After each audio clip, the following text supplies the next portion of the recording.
May mga kwento sa buhay na dumarating ng hindi natin inaasahan. Mga kwentong nagsisimula sa simpleng araw, sa ordinaryong sandali, ngunit biglang nagiging mahalaga at hindi malilimutan. Minsan, ang mga kwentong ito ay parang lihim na nakatago sa likod ng mga mata ng isang kabataan, tahimik, ngunit puno ng damdamin at pangarap. Hindi natin alam, ang isang simpleng desisyon ay maaring mag-iwan ng malalim na marka sa ating buhay. Isang aral na dadalhin natin habang buhay.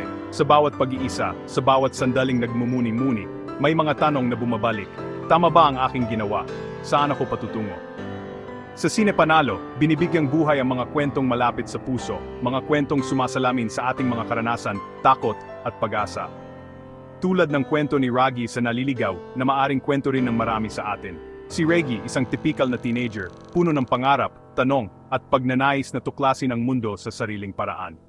Sa likod ng kanyang mga ngiti at katahimikan, may mga pangarap siyang gustong abutin at mga pagsubok na gustong lampasan.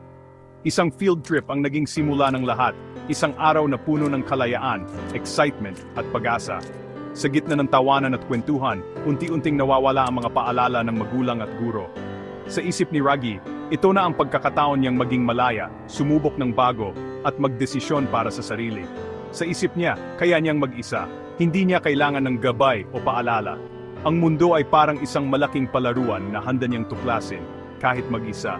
Ang mga patakaran, para kay Raggy, hadlang lang daw ang mga ito sa adventure at kalayaan. Mas masarap mabuhay kapag walang humahadlang, walang nagdidikta. Ngunit sa isang iglap, ang simpleng pagsuway, isang maling hakbang, ay nagdala sa kanya sa hindi inaasahang panganib. Ang excitement ay napalitan ng kaba at ang kalayaan ay naging takot. Sa gitna ng ingay ng siyudad, biglang naramdaman ni Reggie ang pag-iisa at pagkaligaw. Ang kwento ni Reggie ay paalala sa ating lahat. Ang maliliit na desisyon, kahit gaano kaliit, ay pwedeng magbago ng takbo ng ating buhay.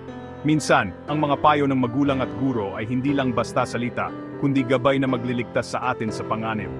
Naliligaw ay hindi lang tungkol sa pagkaligaw sa lugar, kundi sa mga desisyong naglalayo sa atin sa kaligtasan. Sa mga pagkakataong pinipili nating sumuway at mag-eksperimento, hindi alam na may kapalit pala ito. Minsan, ang mga payong binabalewala natin ang siyang susi para hindi tayo maligaw sa dilim.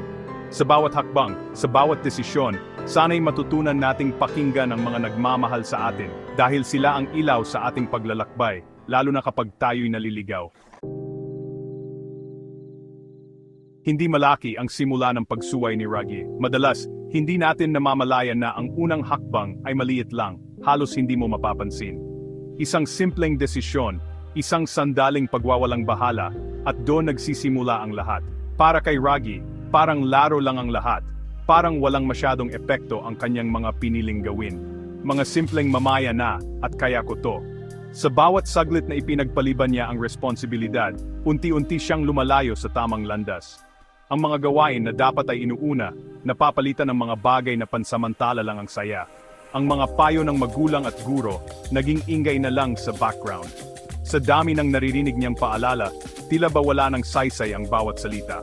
Hindi niya alam, ang mga salitang iyon ang magsisilbing gabay sana sa kanya. Nawalan siya ng mapa, pero imbes na humingi ng tulong, nagpatuloy siyang mag-isa. Sa bawat hakbang, mas lalo siyang naliligaw. Ngunit pinipili niyang itago ang pagkalito. Ayaw niyang aminin na hindi niya alam ang susunod na gagawin. Para kay Raggy, ang pag-amin na nawawala siya ay kahinaan. Mas pinili niyang magkunwaring matatag kahit sa loob-loob niya ay natakot na siya. Hindi niya alam, ang tunay na lakas ay ang pagtanggap ng tulong at pag-amin ng pagkakamali.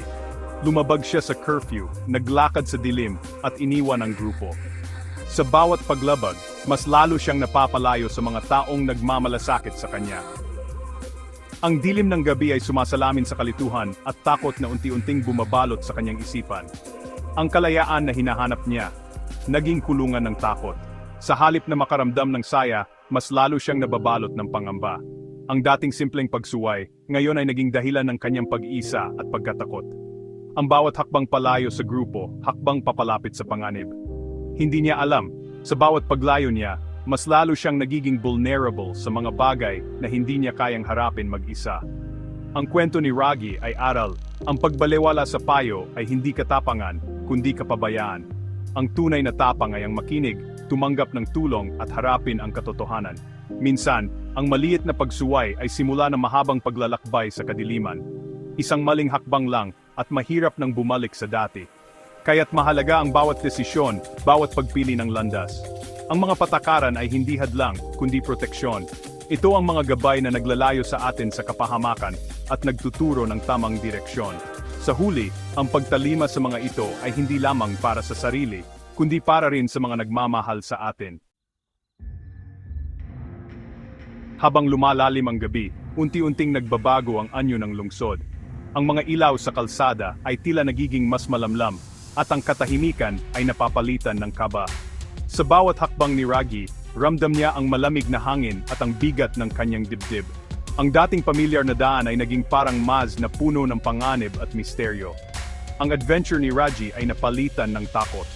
Ang bawat anino ay tila nagbabadya ng kapahamakan at ang bawat tunog ng yabag ay nagpapabilis ng tibok ng kanyang puso. Hindi niya inakalang ang simpleng paglalakad pauwi ay magiging simula ng isang bangungot. Ang mga kalsada ay naging madilim at mapanganib. Ang mga sulok na dati niyang nilalampasan ng walang pag-aalinlangan ay ngayon ay puno ng takot at pagdududa. Sa bawat liko, parang may nagmamasid at nag-aabang. Sinubukan niyang balikan ang dinaanan, pero lahat ay nagmukhang estranghero. Ang mga mukha sa paligid ay hindi na nagbibigay ng ginhawa, kundi ng pangamba. Pakiramdam niya ay nag-iisa siya sa gitna ng napakaraming tao. Sa gitna ng takot, isang grupo ng magnanakaw ang sumulpot. Bigla siyang napaligiran ng mga taong may masasamang balak, at wala siyang matakbuhan o masigawan ng tulong. Napalibutan siya, ninakawan at sinaktan.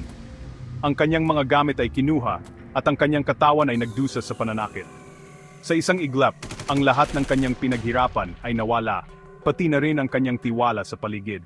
Ang dating pangarap na adventure, naging trahedya. Ang mga alaala ng saya ay napalitan ng takot at panghihinayang. Ang gabi ay naging saksi sa pagbagsak ng kanyang mga pangarap. Iniwan siyang duguan at walang malay sa eskinita. Walang makakatulong, walang makakarinig ng kanyang hinaing. Sa gitna ng dilim, nag-iisa siyang lumalaban para mabuhay. Sa ospital, ginamot ang kanyang sugat. Pero ang trauma, mas mahirap gamutin. Ang mga pilat sa katawan ay unti-unting maghihilom, ngunit ang takot at lungkot ay mananatili sa kanyang alaala. Ang gabi ng kapahamakan ay paalala. Isang maling desisyon, panghabang buhay na epekto. Isang gabing nagbago ng kanyang pananaw sa buhay at nagturo ng mahalagang aral tungkol sa pag-ingat at pagsunod sa patakaran. Ang mga patakaran ay kalasag, hindi kadena. Ang mga ito ay gabay upang mapanatili ang ating kaligtasan, hindi upang hadlangan ang ating kalayaan. Ang kwento ni Raggy ay babala. Ang pagkaligaw ay hindi lang sa lugar, kundi sa mga desisyong naglalagay sa atin sa panganib. Minsan, ang simpleng pagsuway ay nagdudulot ng hindi inaasahang trahedya. Sana hindi na ito maranasan ng iba. Naway magsilbing paalala ang kanyang karanasan na ang kaligtasan ay laging dapat unahin at ang mga kaibigan at pamilya ay laging handang tumulong kung tayo ay magpapakatotoo at magpapakatatag. Ang aral ay binayaran ng sakit at pagdurusa. Ngunit sa bawat sugat at luha, may pag-asa pa ring bumangon, matuto, at magbago para sa mas ligtas na kinabukasan. Kumalat ang balita tungkol kay Raggy. Pag-aalala at galit ang bumalot sa lahat. Agad nagsimula ang investigasyon ng mga awtoridad. Ang mga kaibigan ni Raggy hindi na nahimik, naging boses at lakas niya sila. Sa tulong ng komunidad, natukoy ang mga salarin. Ang pagkakaisa ng mga kaibigan, pamilya at pulisya ang naging susi sa hustisya. Ang proseso ay mahaba, pero hindi sila sumuko. Ang hustisya ay tagumpay ng buong komunidad. Ang kwento ni Raggy ay panawagan para sa mas ligtas na lipunan. Sa panahon ng krisis, tunay na pagkakaibigan at pagtutulungan ang nagdadala ng pag-asa. Ang hustisya ay hindi lang parusa, kundi paghilom at pagbabago. Sa gitna ng dilim, si Lay ang naging sandalan ko. Hindi lang siya kaibigan, siya ang nagbigay ng lakas at pag-asa. Siya ang nag-udyok sa akin na harapin ang trauma, hindi takasan. Si Lay ang naging tulay ko sa pamilya, kaibigan, at awtoridad. Sa kanyang suporta, natutunan kong magsalita at lumaban. Ang pagkakaibigan namin ay paalala sa panahon ng krisis, tunay na kaibigan ang ilaw sa dilim. Ang papel ni Lay ay simbolo ng pag-asa at kabutihan. Maging Lay tayo sa buhay ng iba, ilaw sa mga naliligaw. Ang paggaling ko ay mahirap, mas matagal ang paghilom ng sugat sa loob. Araw-araw, laban sa takot, galit at pagsisisi. Pero sa tulong ng pamilya, kaibigan at ni Lay, natutunan kong bumangon. Unti-unti, natanggap ko ang mga pagkakamali ko at ginawang aral. Ang pagbabago ay nagsimula sa pagtanggap at pagharap sa katotohanan. Naging mas malapit ako sa pamilya, mas marunong makinig at magmahal. Ang karanasan ko ay nagturo ng halaga ng pamilya at katatagan. Sa bawat dilim, may liwanag sa dulo ng tunnel. Sana ang kwento ko ay maging inspirasyon na bawat pagtatapos ay simula ng mas magandang kabanata. Ang kwento ko ay bawal ng mahahalagang aral para sa kabataan. Una, ang pagsunod sa magulang ay tanda ng karunungan, hindi kahinaan. Disiplina, hindi lang pagsunod sa patakaran, kundi pagpili ng tama kahit walang nakatingin. Ang tunay na kalayaan ay may kasamang disiplina, pagmamahal at hustisya, lakas at kapayapaan sa pagbangon. Ang suporta ng pamilya at kaibigan ay mahalaga sa paghilom. Lahat tayo nagkakamali, pero ang mahalaga ay ang desisyon na magbago. Bawat pagkakamali, pagkakataon para matuto at maging mas mabuting tao. Ang pagbabago ay proseso hakbang pabalik sa liwanag. Madalas tingin ng kabataan ang pagsunod ay hadlang sa kalayaan, pero ang pagsunod sa magulang at guro ay pagtitiwala sa kanilang karanasan. Ang mga payo nila ay parang mapa, gabay sa ligtas na landas. Ang disiplina ay pundasyon ng matatag na karakter. Ang tunay na lakas ay kakayahang kontrolin ang sarili at pumili ng tama. Ang pagsunod at disiplina ay regalo sa sarili, hindi parusa. Isang maliit na paglabag, pwedeng magdulot ng malaking epekto. Sana, mas maraming kabataan ang matutong makinig at pumili ng tamang landas.